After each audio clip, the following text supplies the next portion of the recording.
All right. Okay. Well, I hope everyone's doing okay. We'll get started here. Let me um let me just clear all of our outputs. Okay, so we are talking about pandas, and one of the most important things that we have in pandas is the index. The index is really what powers kind of all of pandas operations and whatnot. So so yeah, let's discuss the index, and we'll look at some examples of how it goes about just kind of changing the index or doing something called re-indexing or whatever we got going on. All right, so as per usual, we'll load up NumPy and pandas. And I'm going to start off with these two series. So again, series are kind of like vectors. And basically in a data frame, you kind of put series together to as their columns. So I've got series original 1 and series original 2.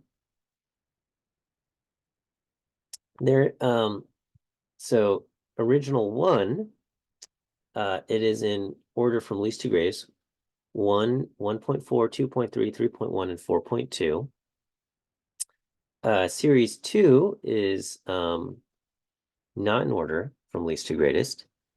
One thing I do want you to notice is that the value that comes after the point corresponds to the letter. So 0.4 is D, 0.3 is C, 0.1 is A, 0.2 is B. All right, and similarly, I got 0.2 is B, 0.1 is A, um, and whatnot over here. Mute my phone here. Okay, so we've got that. So I'll print these out, and if you just create the series, its original order and the index order is going to be preserved. So here it goes DCAB, and that's what we have. All right. If I make another series, if I create a data frame using series that have the same index order, then that index order DCAB gets is preserved as well. Right. Over here, I've got another series with a different index order. And if I create a data frame using these two series, then what pandas will do is it will align the index, and it will put the index in order from least to greatest, or in this case, alphabetical order. So now I have A, B, C, D, and you can see we have the 0.1, the 0.2, 0.3, and 0.4 here. Okay. If you ask what is the index of a series is that it's an index object, but it's a lot like a tuple. Okay. You can slice, all right. And in this case, if I say slice from D through A, then I will get the values that correspond to what do you call it? To the value that correspond to the index D, C, and A. And in this case, it uses the original index order, not because you're looking at this by itself. Okay. However, if I look at my data frame, the data frame is now in alphabetical order A, B, C, D. And if I slice the data frame, then it will use the index of the data frame, as we would expect.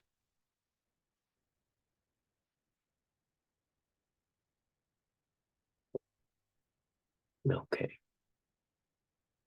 Oh, I have to publish the viewing quiz, don't I? Oh, and I have the times all wrong.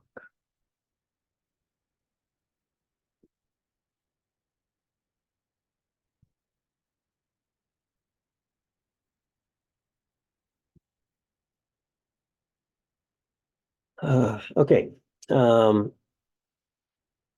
you do have these methods that apply to series and data frames that allow you to kind of sort the values based on the index, or sort the rearrange basically the things in your series or data frame.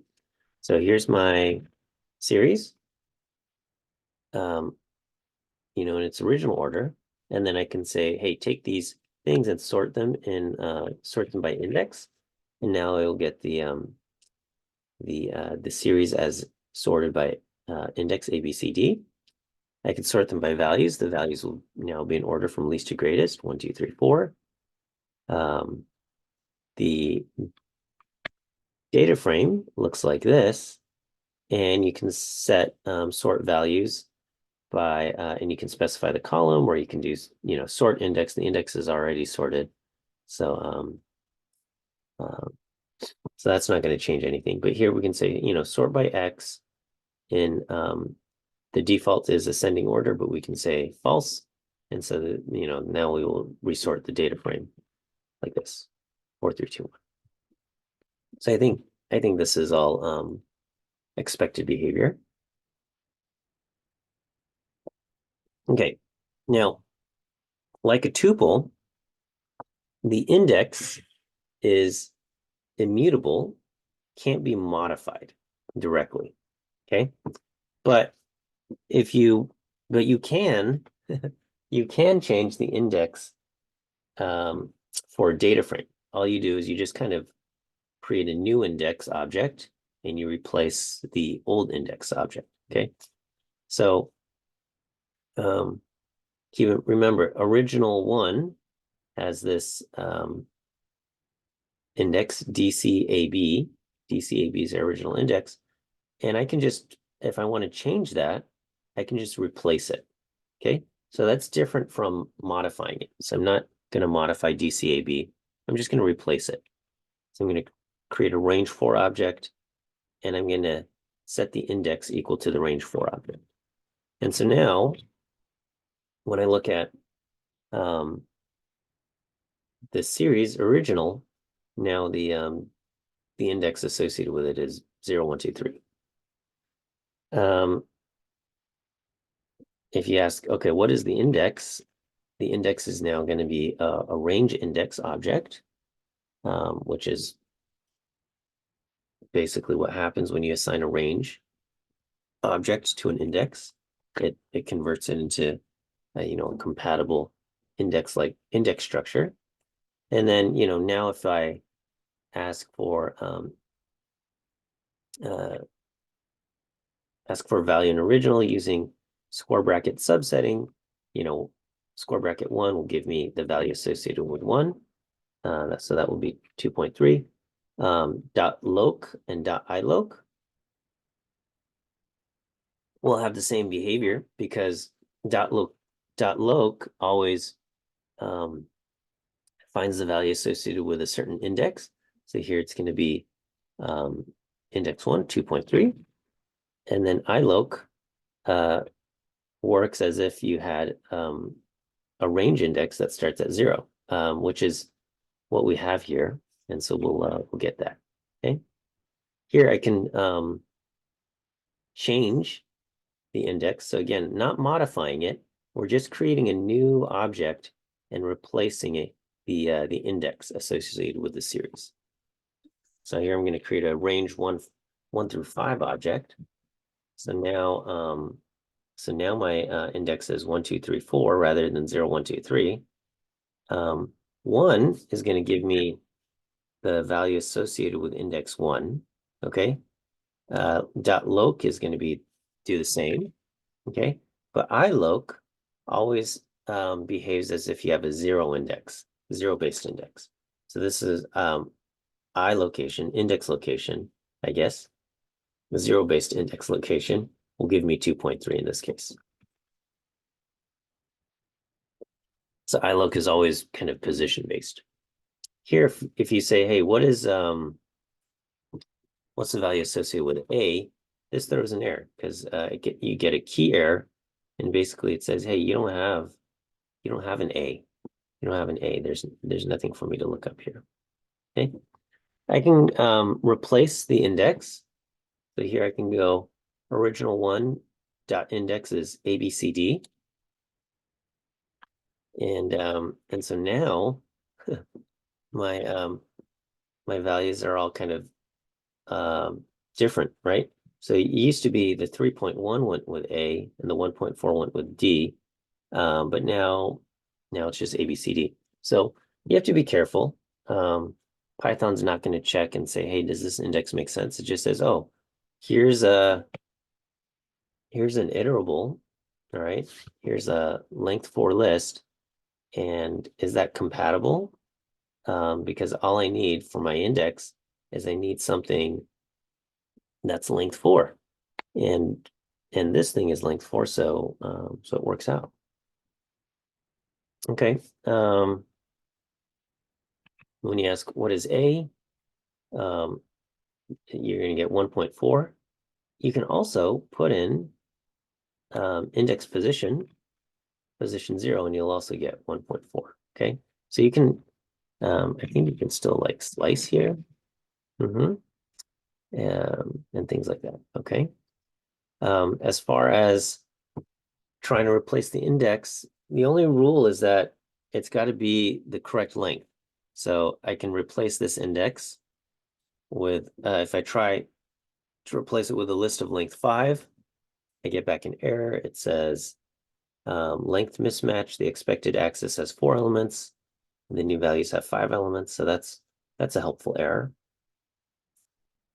in that this is length 5. Okay. And then, and similarly, you can, all these things that I've been kind of messing around with the index in a series, you can do the same thing with the index of a data frame.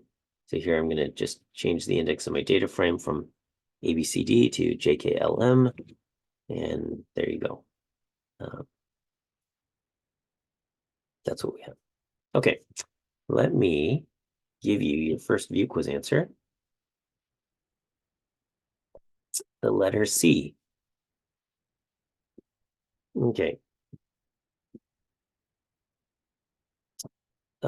Okay, there is another, I guess there's a method or a function called reindexing, this concept here. And so what we've been seeing so far has just been creating a new object and replacing the index with the new object. Okay, so here is, so that's what we've been doing. Reindexing takes kind of your current pandas object that has an index, and it creates a new pandas object where the currently existing index conforms to whatever specified index that you get. Okay. That sounds funny, and I think it's best explained when I do some examples here. Um, and I guess just important, don't confuse reindexing an object in pandas with just creating a new index. Because sometimes the easiest thing is just to create a new index and replace the old index. But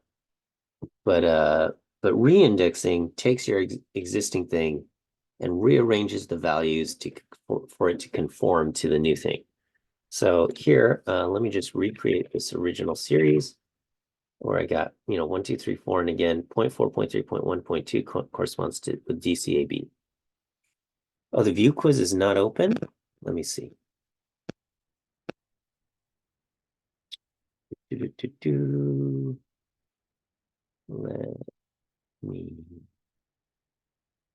me find available. Oh, I messed up. Okay, because I have Wednesday's date. All right, so this will be due Monday.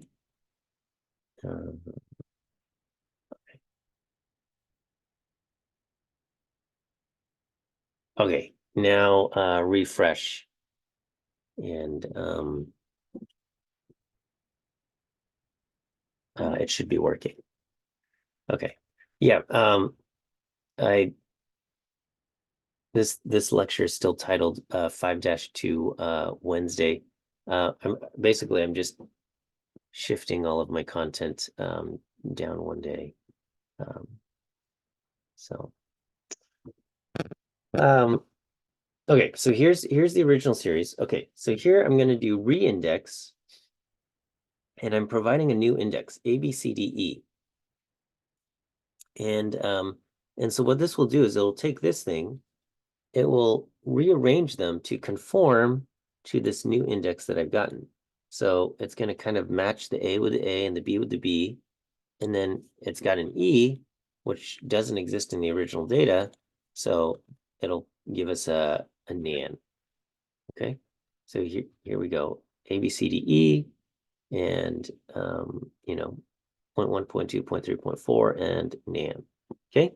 Now, if you don't want a NaN when you reindex, you can specify a fill value, whatever number you want. So here I'm going to say fill it with a 0, and we get that. Okay. Okay. Here I have a series that has some colors, blue, purple, and yellow. And the index values are 0, 3, and 6. Okay.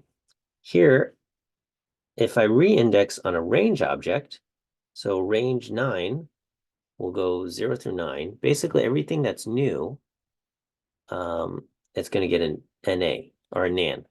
So I'm going to get blue for 0, NaNs for 1 and 2, 3 for purple, NaNs for 4 and 5, and so on and so forth. Okay. So you can, when you have something like this, which is a common occurrence, especially if you have like time series and things, is you can do F-fill, forward fill. So this will take the value blue and it will fill it forward wherever there would be a NaN until it encounters a new value like purple.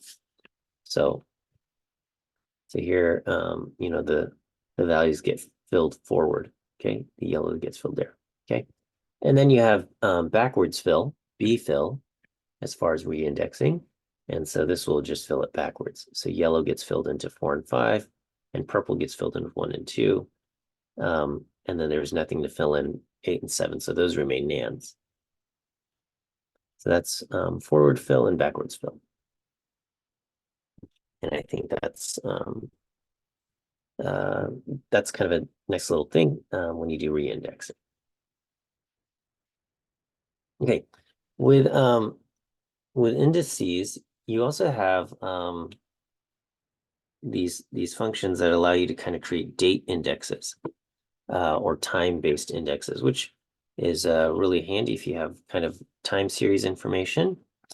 And so, you know, you can look up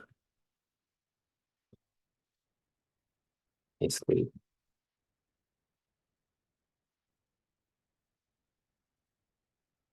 There's the documentation for date ranges, and you know, there's some good examples here. Let me see. Just you can kind of look up a bunch of these, you know, a bunch of these things. But here we can say I want to create a date range starting on January 1, 2010, and I want to have 6 periods on a daily frequency. So what that will give us is going to give me January 1, January 2, up through January 6 of the year 2010. Okay. Here is a data frame where I've got just a column called prices, and we got 100, 101, a missing 189, 88, and the index will be my date index. Okay. So here we've got the dates, we've got our prices. That's what we have there. Okay. I'm going to create another. Wait, no, I just have this duplicated here. I'm going to create another date range, okay? This date range starts a few days earlier, December 29th, 2009, okay? And so, we'll have the 29th, the 30th, the 31st of 2009, and I'm asking for 10 days, and I think that ends January 7, okay? And I'm going to re-index kind of my existing data frame, DF2, using the new index, okay? And so now we've got 29th, 30th, 31st, and then we have the 7th here. And all of these, none of these existed in the original data, so we get a bunch of nans here. Okay, so I can say backwards fill. I'm going to reindex, and we'll fill in this backwards. So what this will do is it will take the 100 and it will fill it in backwards, okay? But it will not replace the nan that exists here, okay? The filling methods, the forward fill and the back fill, only kind of fills in values only that are missing because of the reindexing process. It's not going to replace nans that were a part of the original data, okay? So these nans were kind of introduced because of the reindexing process, and so those will get filled in, backwards filled, okay? This one will not get filled in because it was part of the original data. If I did forward fill, then the only nan that will get replaced is the one on the 7th. Okay.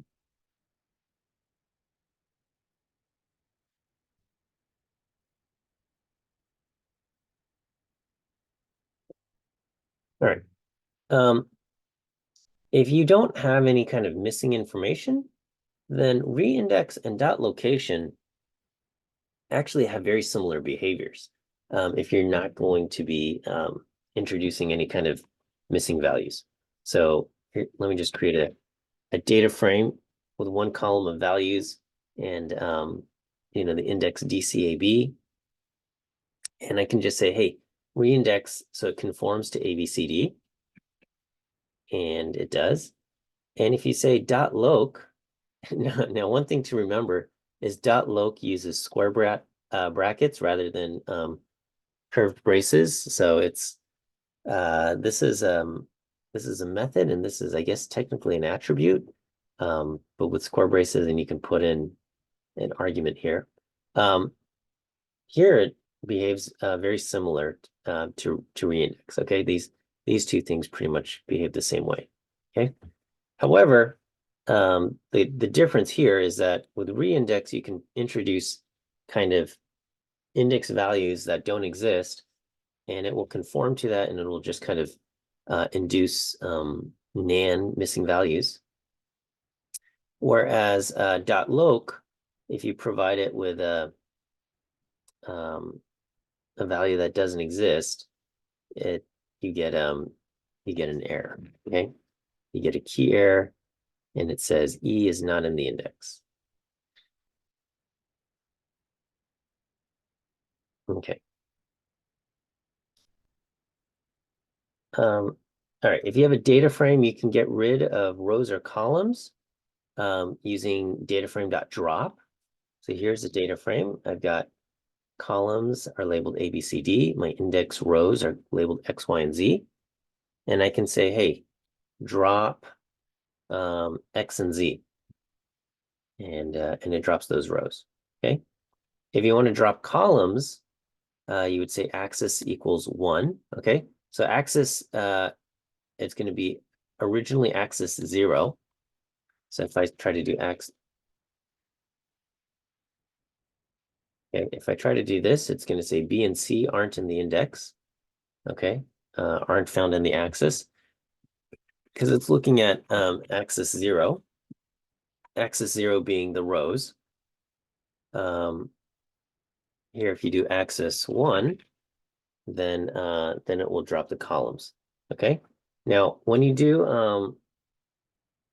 df.drop, it returns basically a new object, and it doesn't modify the original df. So if I ask df here, it remains the same. If you do want it to actually change, So if I do want to get rid of B and C, I can use this argument called in place. Right? And here, if I do that, it will make the change. And if I ask for DF, it will, the DF has been modified. Okay. One clue, you'll notice that here when I ask DF drop over here, or DF drop over here, it returns it immediately. Whereas when you did in place equals true, it doesn't return anything. Okay. If I try to run this again, now that I've already dropped B and C, now I get an error because they've been dropped and it says B and C aren't found in the axis. So here, let me just rerun these things. So I'm going to make reference to these. We'll get rid of that. In place equals true. Okay, but yes. So in general, df.drop just creates kind of a new object that you'll have to save and you can work with. But if you do want to actually change it, you do have the optional argument in place equals true. All right, so this is where the index becomes really important, is that as you try to do calculations and whatnot, if you have data from different data frames, or you can work with one series or another series, Pandas is always going to align the index first before it does any kind of computations.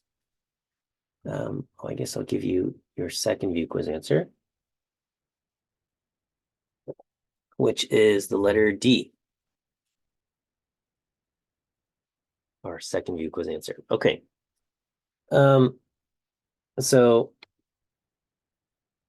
let me create two series here, S1 and S2. S1 has index values A, C, D, and E. S2 has index values A, C, E, F, and G. All right. So if I wanted to create a data frame out of this, it's going to align these two indices, right? And basically, it's kind of doing a re-index. It takes the union of these of the indexes, right? So I got A, C, D, E, and A, C, E, F, G. It's going to take the union of these index values, and then it will basically re-index the first series and re-index the second series to these things, align them, and create this. So we're going to get a new data frame with A, C, D, E, F, G, and it induces nans, for values that are missing, right? So here we go, right? And B was in neither of these things, so it's not going to magically produce B or anything like that. Okay, so just for reference, these are the values in my two series. And whenever you do mathematical operations with series and pandas, it kind of does this underlying index alignment every single time.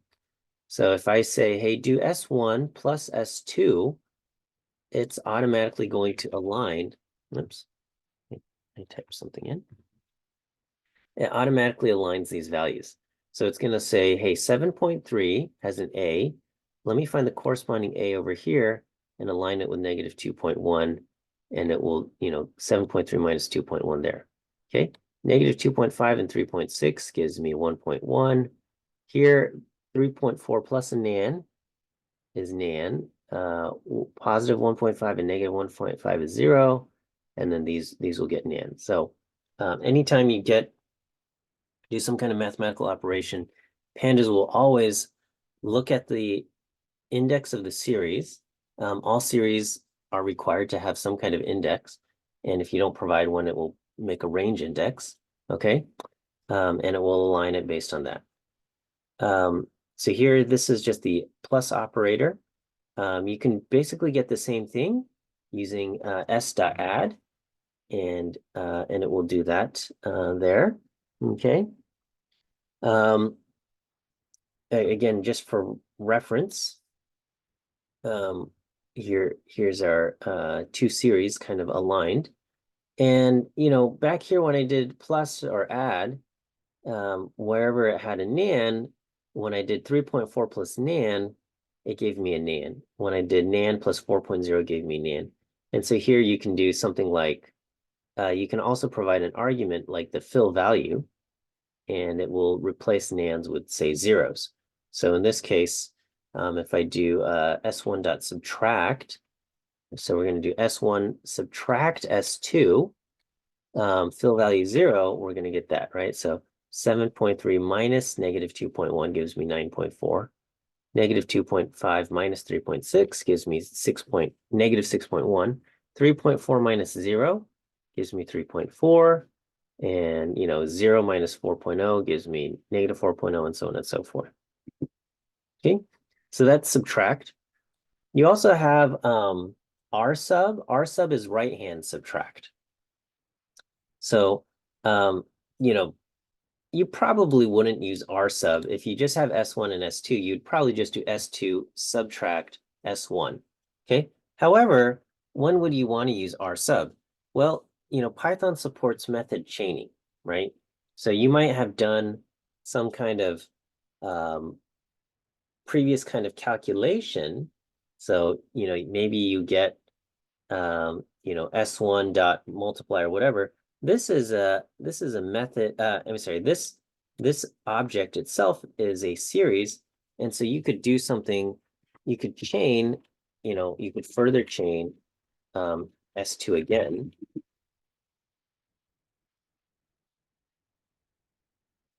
and it will further subtract this thing to the thing, right? So you can keep kind of chaining all of these things. So if you wanted to, like, if I did S1 dot subtract S2 and then right hand subtract S2, basically we would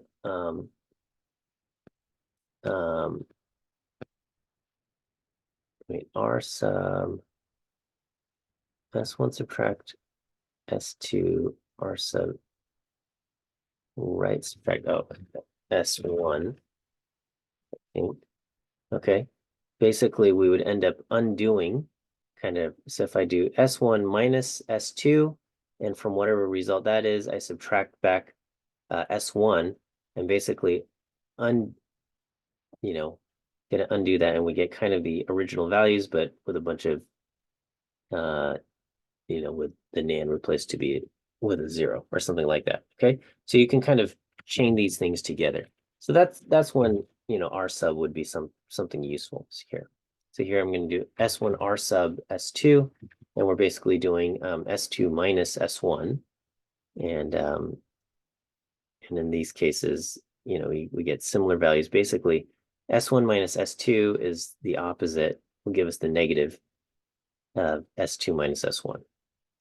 Similar kind of thing, you've got the multiply, the star operator, you'll do element-wise multiplication. And then with multiply, you can also provide a fill value. So kind of the identity value for multiplication would be 1, and it will get exactly what we expect there. Okay. Pandas also does the same kind of alignment when you're working with data frames.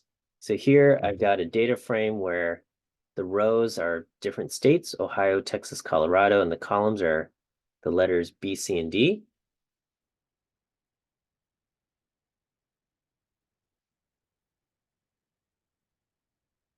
Okay, here I've got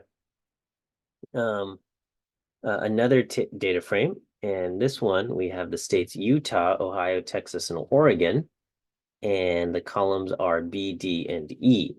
Okay, so if I say something like do data frame 1 plus data frame 2, it's going to align the matching values and give us the result there. Okay, so it takes the union of B, C, D, and B, D, E, and we'll get what? B, C, D, E, and it'll take the union of these states, Ohio, Texas, Colorado, Utah, Ohio, Texas, Oregon. So we're going to end up getting what?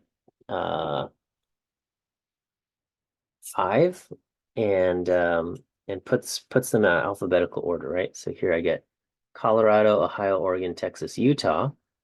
And where it doesn't have something, we just get a whole bunch of nans, right? So actually the only things that are really in common to both are Ohio B, Ohio D, and Texas B and Texas D.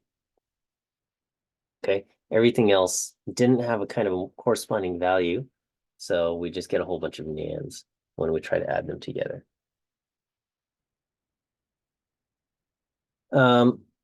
So same kind of thing. If you wanted to do something with this, where you don't have a whole bunch of nans, you can provide a fill value. And here I'll do fill value 0. And now almost all these values get filled in. We had nothing for Oregon C in either case. Okay. So there's no Oregon C down here, and there's no Oregon C up here. So that's going to give us a NaN. And same thing with Colorado E and Utah C. Okay. But there you go. There's your that's what you have. So this is kind of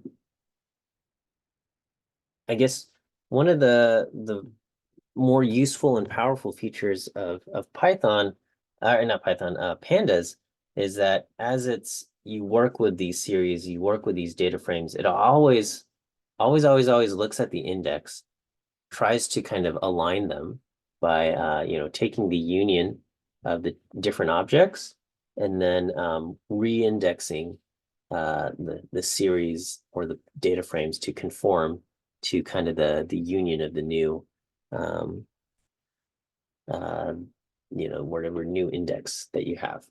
Okay.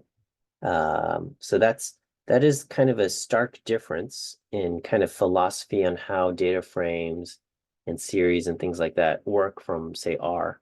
In R, everything kind of is expecting the user not to provide like things that aren't compatible. So if you wanted to do like one column plus another column, it's up to the user in R to kind of make sure that the first column's length aligns with the next column's length. And, a lot of times, it's not too hard to avoid situations, but it is something you do have to keep in mind. You often have to kind of check the length of, vector 1 or your column 1 and check the length of column 2 to kind of make sure they are of the same length, and probably have to further check to make sure that they are both in the same order.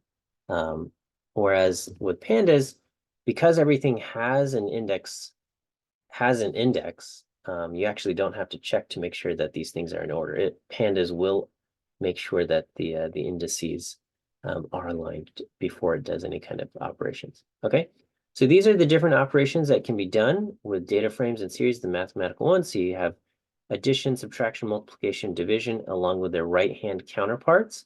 Okay, and you might be like, what is right-hand addition versus regular addition? Because isn't addition commutative? Yes, but I don't know. I guess there might be something. So I'm trying to think of a use case where right-hand addition where A plus B is different from B plus A. I'm not quite sure, but anyway, there is. Okay. You have floor division and exponentiation, the power and the R power, right-hand power, Okay, so anyway, let's make a data frame. This is going to have some missing values. My index is going to be A, B, C, D, E, F, G. This is my data frame here. We have functions that will do summary stats. So I can do dot sum, okay? Dot sum is going to sum across the 0 axis, okay? So it's going to sum across the rows. So you're going to get 1, and basically it's going to collapse the 0 axis. And so when you take this entire column and add everything up that's not missing, you're going to get 19. When you take column 2, negative 4.5, negative 1.5, negative 4.5. So what's that? Negative 10.5, add a positive 4.0, you get negative 6.5. Okay.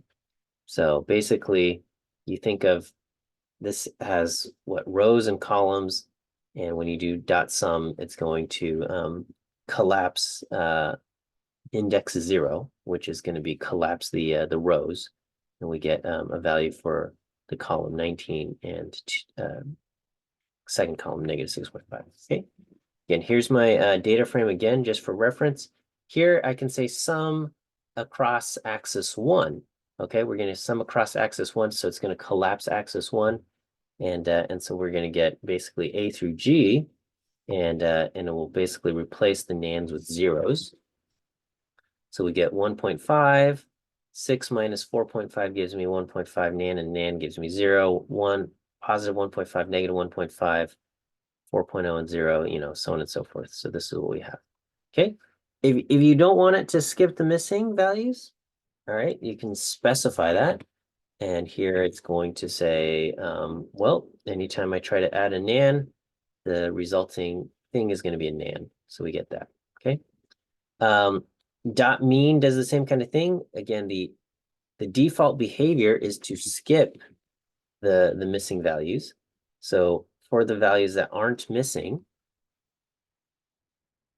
you know, I actually never verified this, but if I add them, 1.5 plus 6.0 plus 1.5 plus 4.0 plus 6, and 1, 2, 3, 4, 5 values weren't missing, so we divide by 5, yeah, 3.8. Okay, and then if I have 1, 2, 3, 4, 5 values that aren't missing there, I'm going to get negative 1.3. Okay, you can also axis equals 1, and you're going to get the mean of each row. So the mean of row A is going to be 1.5. The mean of row B is going to be 0.75, and for D it's 0, and so on and so forth. Okay. And then similarly, there's other functions you can ask for the minimum of column 1, minimum of column 2, or you can, you know, axis equals 1, any of these things. All right. There's another function called IDX, okay? IDX min and IDX max. And this is going to find which row, find the kind of index of the minimum, okay? So what's the index of the minimum value? So what is the smallest value in column 1? The smallest value in column 1 is 1.5. The minimum value in column 1 is 1.5. And it's going to give us the first value here. So it's going to give us row A. It's going to tell us the index corresponding to that. It's going to be A for 1. And then for 2, what's the minimum value? The minimum value is negative 4.5. And so for column 2, it will give us index B. So, you know, A and B, right? If I say IDX max, what are we going to get? We're going to find the largest value is 6.0. Okay, we have a tie, but it'll give us the first one, which will be B. And then the greatest value over here is going to be G. So we're going to give us B and G for IDX max. So it'll give you the index of the corresponding min and max value. Okay, summary stats, you can call additional summary stats here. We've got the count, quantile, sum, mean, median, mean absolute deviation, and so on and so forth. So I think you can count do any of these things. You can do you have that count, how many values aren't missing. What else? The median, the product, stuff like that. Okay.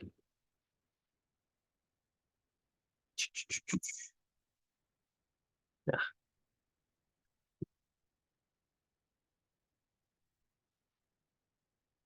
Okay.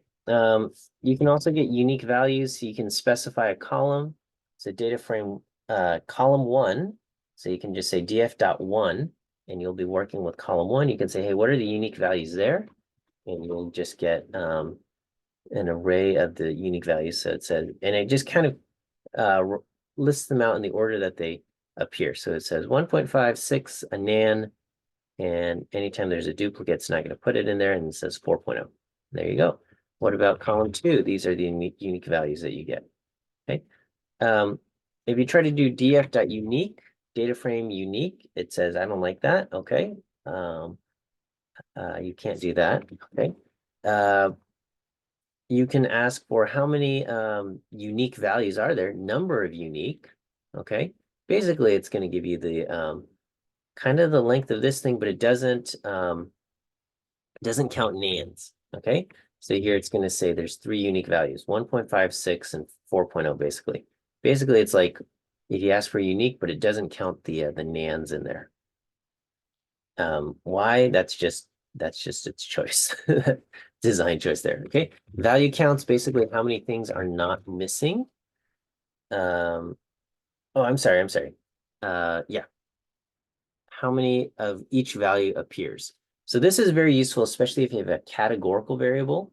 Here I've got a numeric, so value counts probably isn't the most useful thing. I put these numbers in here manually, so it kind of works out okay. But if you've got a categorical variable, this is really helpful. It'll just tell you like you've got 4 blue and 3 green and something like that. So you take the column, you do dot value counts. You can also ask, go down the column and you can do is in, okay? And you'll get true or false values. And it'll say like, is the value in A, is that in 1.5 or 4.0?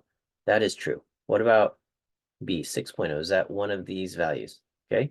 And that's a false. So you get kind of this Boolean result for is in. Okay. You can also do it this way. You can say, is it equal to 1 or is it equal to 4.0? Okay, so that's fine and you'll get the same result. I think dot is in is a much better way to do it.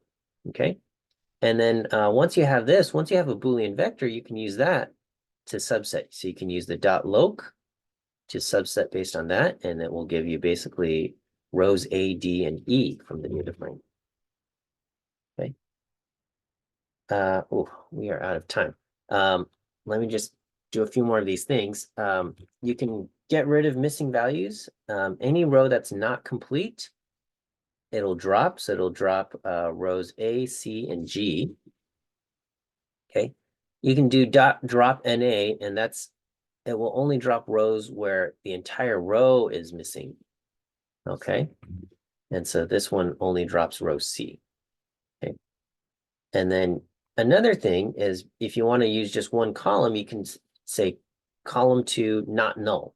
And then it will just get rid of values that aren't that, right? So here I'm going to say, hey, make sure column 2 is not null, and it gets rid of rows A and C there.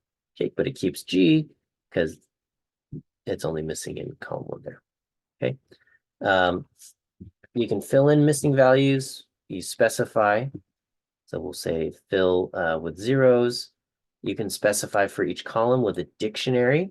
You can say for column 1, fill in missing values with 1,000. For column 2, fill in missing values with a 0. You can also use backfill or forward fill, and it will fill in things backwards for their missing values. You can also fill things with the mean, right? So here, the mean gives me the mean of column 1 and the mean of column 2, and you can fill in the columns with the means, the missing values with the mean or something there. Nah, this is kind of dangerous, but and then again, you can also as far as filling missing values, it's column wise. So if you wanted to fill in missing values row wise, you could do that, but you'd have to transpose it and then transpose it back. So here I'm going to transpose it. I'm going to get the column mean of each column mean of A, mean of B, mean of C, and so on and so forth.